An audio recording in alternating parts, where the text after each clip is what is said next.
ఓం నమ శివాయ. అందరికీ నమస్కారం అండి. ఈరోజు ఈ వీడియో ద్వారా వృశ్చిక రాశి వారి యొక్క జాతక ఫలితాల గురించి తెలుసుకుందాం. వీరి యొక్క జీవితానికి సంబంధించినటువంటి ప్రధానమైనటువంటి అంశాలు ఏమిటి, అదేవిధంగా 2025 సంవత్సరం నవంబర్ నెల 18వ తేదీ మంగళవారం యొక్క జాతక ఫలితాలు ఈ యొక్క రాశి వారికి ఏ విధంగా ఉండబోతున్నాయి, రేపటి రోజున మీ యొక్క దిన ఫలితాల ప్రకారం ఎవరు ఒప్పుకున్నా ఒప్పుకోకపోయినా మీ యొక్క జీవితంలో జరగబోయేటువంటి విధ్వంసాలు ఇవే. దీనివల్ల ఎటువంటి పరిణామాలు అనేవి మీ యొక్క జీవితంలో చోటు చేసుకోబోతున్నాయి. ఇక అదేవిధంగా రేపటి రోజున మనం గమనించినట్లయితే ఈ యొక్క రాశి వారికి కలగబోయేటువంటి శుభ అశుభ పరిణామాలు ఏమిటి, ఏ దేవతారాధన మేలు చేసింది, ఎటువంటి పరిహారాలను మీరు పాటించాలి, అదేవిధంగా రేపటి రోజు మిశ్రమైనటువంటి ఫలితాలను అయితే మీరు అందుకోబోతున్నారండి. ఏ ఏ సమయాల్లో మీకు అనుకూలతలు ప్రతికూలతలు మీకు ఎదురవబోతున్నాయి, ఇటువంటి పూర్తి అంశాలన్నీ కూడా ఇప్పుడు ఈ వీడియో ద్వారా వివరంగా తెలుసుకుందామండి. కాబట్టి మా వీడియోని ఎక్కడ కూడా స్కిప్ చేయకుండా చివరి వరకు చూడండి. అప్పుడే మేము ఏం చెబుతామని మీకు పూర్తిగా అర్థమవుతుంది. అలాగే మా వీడియో మీకు నచ్చితే ఒక చిన్న లైక్ చేసి మమ్మల్ని సపోర్ట్ చేయడం మాత్రం అసలు మర్చిపోకండి. కొత్తగా మన ఛానల్ ఎవరైనా చూసినటువంటి వారంటే మా ఛానల్ అయితే సబ్స్క్రైబ్ చేసుకొని కొంచెం సపోర్ట్ చేయండి. ముఖ్యంగా వివరాల్లోకి వస్తే కనుక వృశ్చిక రాశి అనేది రాశి చక్రంలో 9వ రాశి. విశాఖ నక్షత్రం 4 పదం, జ్యేష్ఠ నక్షత్రం 1, 2, 3, 4 పాదాలు, అనురాధ నక్షత్రం 1, 2, 3, 4 పాదాల్లో జన్మించినటువంటి వారు ఈ యొక్క వృశ్చిక రాశి పరిధిలోకి వస్తారు. ఈ యొక్క వృశ్చిక రాశి వారికి అధిపతి కుజుడు. ముందుగా వీరి యొక్క వ్యక్తిత్వాన్ని కనుక మనం గమనించినట్లయితే ఈ యొక్క రాశివారు దృఢ సంకల్పంతో కార్యాచరణ శక్తిని కలిగి ఉంటారు. అనుకున్నది సాధించే వరకు పట్టు విడవనటువంటి మనస్తత్వం కలవారే వీరు ఉంటారు. కార్యరంగంలో దూకుడుగా వ్యవహరిస్తారు. కార్యదీక్షతను కార్యదక్షతను కలిగి ఉంటారు. అనుకున్నది సాధించే వరకు పట్టు విడవనటువంటి మనస్తత్వం కలవారే వీరు ఉంటారు. ఇక అదేవిధంగా చెప్పాలి అంటే స్నేహితులను వెనకంజు వేయకుండా కాపాడేటువంటి గొప్ప మనస్తత్వం కలవారై వీరు ఉంటారు అని చెప్పాలి. ఇక ఈ యొక్క రాశివారు సమతుల్యతకి, న్యాయానికి, సౌందర్యానికి, న్యాయానికి ప్రతీక అనే చెప్పాలి. కానీ ఈ 2025 నవంబర్ 18 మంగళవారం రోజున వీరికి సాధారణమైనటువంటి రోజు కాదు అనే చెప్పాలి. ఈ రోజున ఈ యొక్క రాశి వారికి విశ్వం స్వయంగా పరీక్షను పెట్టేటువంటి రోజు అనే చెప్పాలి. మీరు ఏ దిశలో అయితే నడుస్తూ ఉన్నారో, ఎవరు న్యాయపరంగా ఉన్నారో, ఎవరు ధర్మబద్ధంగా ఉన్నారో, ఇటువంటి వాటికి అన్నిటికీ కూడా ఈ రోజునే మీరు ఖచ్చితంగా మీకు అంటే ఒక పరీక్షా కాలము అనే చెప్పాలి. ఎవరు మిమ్మల్ని అడ్డుకున్నా, ఎవరు మీకు మద్దతు ఇచ్చినా ఈ రోజున మీరు చేయబోయేటువంటి పని కానీ లేదంటే మీరు తీసుకునేటువంటి నిర్ణయము అనేది కూడా ఖచ్చితంగా జరిగే తీరుతుంది. మీ యొక్క గ్రహానికి ఆకర్షణమైనటువంటి స్థితులు అనేవి ఈ విధంగా ఉండబోతున్నాయి. ఈ రోజున సూర్యుడు వృశ్చిక రాశిలో సంచరిస్తున్నాడు. ఇది మీకు ద్వితీయ స్థానం. ఇది ధనానికి, మీ యొక్క కుటుంబం యొక్క మద్దతులో స్పష్టత అనేది కలుగుతుంది. చంద్రుడు వృశ్చికంలోనే ఉండడం వల్ల భావోద్వేగాలు అనేవి చాలా స్థిరంగా ఉంటాయి. బృహస్పతి మీ యొక్క రాశిలో అష్టమ స్థానంలో ఉండి దిగులు, చింతన, గాఢమైనటువంటి పరిణామాలు, బాధాకరమైనటువంటి పరిణామాలను తీసుకువస్తుంది. ఇక శని పంచమ స్థానంలో ఉండి మీ యొక్క సృజనాత్మకతను పరీక్షిస్తాడు. విజయ స్థానము అయితే మీకు ఖచ్చితంగా ఆసనమవుతుంది. ఇక శుక్రుడు మీ యొక్క రాశికి అధిపతి కన్య రాశిలో ఉండి మీకు ఆత్మరక్షణ, నిశ్చలమైనటువంటి స్థితిని మీకు అందిస్తాడు. ఇక ఈ రోజు విశ్వం మీకు తీర్పు ఇవ్వడం కాదండి, మీ యొక్క విశ్వాసానికి మీరు ఒక తీర్పును అందించేటువంటి రోజు అనే చెప్పుకోవాలి.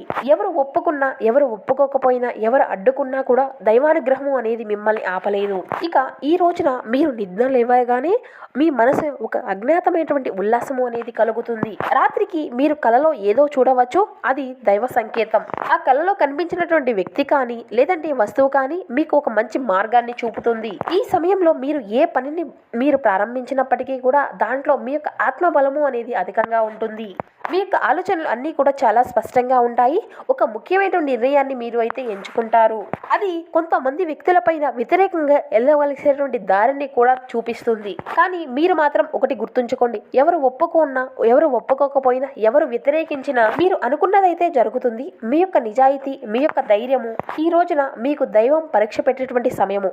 ఇక ఈ రోజున మధ్యాహ్నం 11 గంటల నుండి 2 గంటల లోపు మీరు చాలా కాలం నుండి ఆలోచిస్తున్నటువంటి ఒక నిర్ణయం పైన ఒక ఆలోచనాత్మకమైనటువంటి ఒక గట్టిపాటి నిర్ణయాన్ని అయితే ఎంచుకుంటారు. ఇది వ్యాపార ఒప్పందం కావచ్చు, కుటుంబ సంబంధితమైనటువంటి చర్చ కావచ్చు, లేదంటే మీ మనసులో ఉండేటువంటి ఒక వ్యక్తి పైన మీ యొక్క ఆలోచన కావచ్చు. ఈ యొక్క ఆలోచనకు ఎవరో ఒకరు మీకు వ్యతిరేకించి మాట్లాడడము అనేది జరుగుతుంది. వారు మీలో ఒక అనుమానాన్ని కూడా రేకెత్తించేటువంటి ప్రయత్నాలు అయితే చేస్తారు. కానీ ఆ క్షణంలో విశ్వం మీకు ఒక శక్తిని ఇస్తుంది. ఈ రోజున మీరు తీసుకునేటువంటి ఒక నిర్ణయము మీ యొక్క జీవిత భవిష్యత్తుకి ఒక సంకల్పాన్ని అందిస్తుంది. కాబట్టి ఆలోచనలో ఒక ధైర్యము అనేది అవసరమండి. ఆధ్యాత్మిక పరమైనటువంటి కోణంలో చూస్తే దైవం అప్పుడే మార్గాన్ని చూపుతాడు. తన యొక్క అంటే మీరు సరైనటువంటి మార్గాన్ని ఎంచుకున్నప్పుడు ఇక ఈరోజు కూడా అదే జరుగుతుంది. మీ యొక్క మార్గంలో ఎన్ని అడ్డంకులు ఉన్నప్పటికీ కూడా దైవ సంకల్పం మాత్రం మీకు అధికంగా ఉంటుంది. ఇక సాయంత్రం 4 గంటల నుండి 7 గంటల వరకు ఇది దైవ సంకేత సమయం. ఈ యొక్క రాశి వారికి మిమ్మల్ని దైవ ముగ్ధులుగా చేసేటువంటి సమయము అనే చెప్పాలి. ఆకాశంలో చంద్రుడు ప్రకాశవంతంగా ఉంటాడు. వాయువుల్లో ప్రశాంతత అనేది ఉంటుంది. ఈ సమయంలో మీరు ఒక ఆధ్యాత్మికమైనటువంటి అనుభూతిని అయితే పొందుకుంటారు. ఎవరో మీ మనసులో మాటను విన్నట్లుగా అనిపిస్తుంది. ఇది కొంతమందికి ఒక శుభవార్త రూపంలో అందుతుంది. మరికొందరికి ఇది ఒక పెద్ద సవాలు రూపంలో అందుతుంది. కానీ చివరికి ఫలితం మాత్రం చాలా శుభప్రదంగా మారుతుంది. ఒక్క మాటలో చెప్పాలి అంటే ఈ రోజు మీకు విశ్వం ఇచ్చేటువంటి సమాధానం లాంటిది. మీ యొక్క ప్రయత్నాలకు ఎవరు ఎన్ని అడ్డంకులు వేసినా అది మాత్రం ఫలితాన్ని మాత్రం మీరు ఖచ్చితంగా చూడగలుగుతారు. ఉదాహరణకి ఇది మీకు సాధ్యం కాదు అని ఒకరు అంటారు, దాని యొక్క ఫలితాన్ని మీరు ఖచ్చితంగా చూస్తారు అనేటువంటి సంకేతం మీకు అందుతుంది. అదే ఈ రోజున మీకు అందేటువంటి ఒక విశేష శక్తి. ఇక ఈ రోజున రాత్రి 8 గంటల తరువాత ఒక మార్పు అనేది మీ యొక్క జీవితంలో ప్రారంభమవుతుంది. రాత్రి సమయంలో మీరు ఒక అంతర్ముఖ యాత్రలోకి వెళ్తారు. మీనటువంటి భయాలు, సందేహాలు, అనుమానాలు అన్నీ కూడా కరిగిపోతాయి. మీ యొక్క ఆత్మలో ఒక వెలుగు అయితే పుడుతుంది.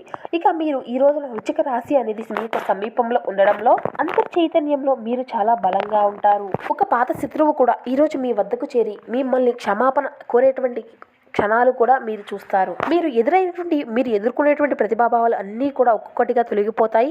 ఇది మీరు చాలా రోజులకు ఎదురు చేసేటువంటి ఒక మంచి సమయం. ఇక ఈ రోజున మీ యొక్క ఆర్థిక పరమైనటువంటి మార్పు అనేది ఖచ్చితంగా చూడగలుగుతారు. ఒక బ్లాక్ అయిన చెల్లింపు, లేదంటే మీరు ఆశించినటువంటి పెట్టుబడి, లేదంటే మీ యొక్క జీవితంలో ఊహించినటువంటి కొత్త మార్పు, మీ యొక్క పెట్టుబడుల ద్వారా ఆశించినటువంటి ఆదాయము, ఇవి అన్నీ కూడా కదలికలోకి వస్తాయి. మీ పైన ఎవరైనా కానీ నమ్మకము అనేది ఉంచి ఒక ముఖ్యమైనటువంటి బాధ్యతను మీకు అందిస్తారు. అది మీరు చాలా గౌరవంగా దాన్ని నెరవేర్చుకోగలుగుతారు. మీకు ఉండేటువంటి నిజాయితీ వల్ల ఈరోజు మీ యొక్క జీవితంలో ఒక కొత్త మలుపు అనేది చూడబోతున్నారు. ఈ రోజున మీ యొక్క సంబంధాలు ఒక సత్యమైనటువంటి పరీక్షను ఎదుర్కొంటాయి. మీ యొక్క భావాలను అర్థం చేసుకొని మీరు చెప్పేది అంతా కరెక్టే అని వారు చివరిని గ్రహించగలుగుతారు. ఎవరు ఒప్పుకున్నా ఎవరు ఒప్పుకోకపోయినా మీరు ప్రేమించేటువంటి వ్యక్తి మిమ్మల్ని చివరికి అంగీకరిస్తారు. ఇక వివాహితులైనటువంటి వారికి మీ యొక్క కుటుంబంలో ఉన్నటువంటి చిన్న చిన్న మనస్పర్ధలు అన్నీ కూడా తొలగిపోతాయి. స్నేహితుల నుండి ఒక కొత్త మద్దతు అనేది మీకు లభిస్తుంది. ఇక మీరు అయితే ఈ రోజున సౌందర్యాన్ని కన్నా సత్యాన్ని అయితే అధికంగా గ్రహించుకోగలుగుతారు. మీ మాటల్లో దైవ బలం ఉంటుంది. మీరు చేసినటువంటి ప్రార్థన డైరెక్ట్గా విశ్వాసానికి చేరుకుంటుంది. ఇక ఈ రోజున సాయంత్రం సమయంలో తులసి మాలను తీసుకొని ఓం శనీశ్వరాయ నమః అనేటువంటి బీజాక్షరి మంత్రాన్ని 108 సార్లు జపించండి. లేదంటే ఆవు నెయ్యితో ఆ యొక్క పరమశివుడికి ఒక దీపాన్ని వెలిగించండి. ఇక రాత్రి సమయంలో పడుకునే ముందు నన్ను నేను క్షమించాను, ప్రపంచాన్ని క్షమించాను అని మౌనంగా మీ మనసులో ఒక మాటను తలుచుకోండి. ఇలా చేస్తే ఒక విశ్వశక్తి మీకు తెలియనటువంటి ఒక మంచి మార్గాన్ని తెలుపబడుతుంది. ఇక ఈ రోజున కొన్ని విషయాల్లో అయితే మీరు గ్రహించవలసి ఉంటుంది. నీలరంగు వస్త్రము కానీ లేదైనా పక్షి కానీ కనిపిస్తే అది శుక్రుని యొక్క దయచూచన అండి. ఒక తెల్ల పువ్వు యొక్క వాసన అనేది మీకు అందితే అది మీకు దైవ సాంగత్యం. ఇక మీ యొక్క పేరును చెప్పుకొని ఎవరైనా కానీ వెంటనే నవ్వితే అది మీకు వినిపిస్తే అది మీకు దైవం ఇస్తున్నటువంటి అంటే ఈ యొక్క సర్వము కూడా మీకు అందిస్తున్నటువంటి ఒక సంకేతం. ఇక ఈ రోజున అయితే మీకు ఒక సందేశం అయితే ఉంటుంది. మీరు అనుకున్నది, మీరు నిర్ణయించుకున్నది ఎవరు అడ్డుకున్నా కూడా ఇది జరిగే తీరుతుంది. ఇది దైవానుగ్రహం, శనిదయ.